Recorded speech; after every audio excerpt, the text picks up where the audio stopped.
Let's make chicken street tacos with my world-famous roasted tomatillo salsa. Okay, so you're gonna want to preheat your oven, and I like to use the convex bake. I use the rapid preheat because I'm impatient, and then I'm gonna do 400 degrees. I like to go to Cardenas for my ingredients. So here's the ingredients you're going to need. Corn tortillas, taco size, a couple of onions. You need about 2 pounds of tomatillos, but I ended up getting 3 pounds because once you skin it and cut them, sometimes you'll lose a little bit of weight. A couple of avocados, 1 bunch of cilantro. I need some dried chile de árbol, limes of course, 2 jalapeños, and 2 serrano chilies. So obviously if you don't like it spicy, you can reduce these. You can also devein, de-seed them. That will of course make it less spicy. But I like mine hot, like me.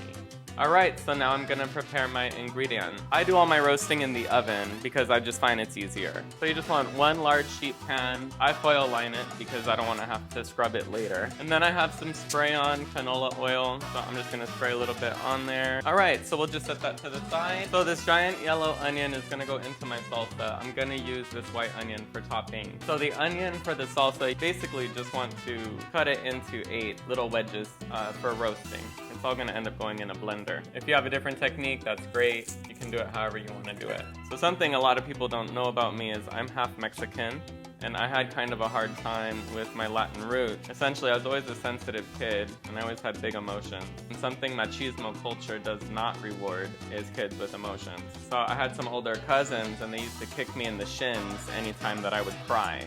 But then I would end up kicking the shit out of their trucks until I left dents in them. And they would always freak out. It was actually pretty hilarious. All of the family members that abused me as a kid were also Latino.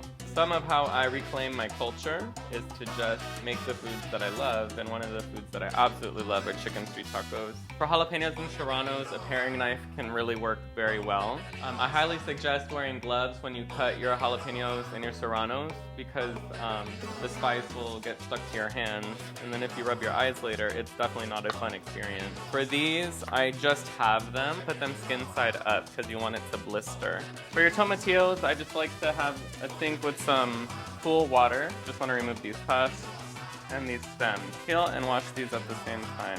You're gonna want to wash your cilantro. So now that we've finished prepping the tomatillos, what I like to do is actually just cut them in half. Put them skin side up on your baking sheet. If you start running out of space, you can get a little creative. Okay, so this is our roasting platter. The chile de árbol, I like to put them on the edges so that they don't really burn. Those are the ones you kind of have to watch out for because they will get dark.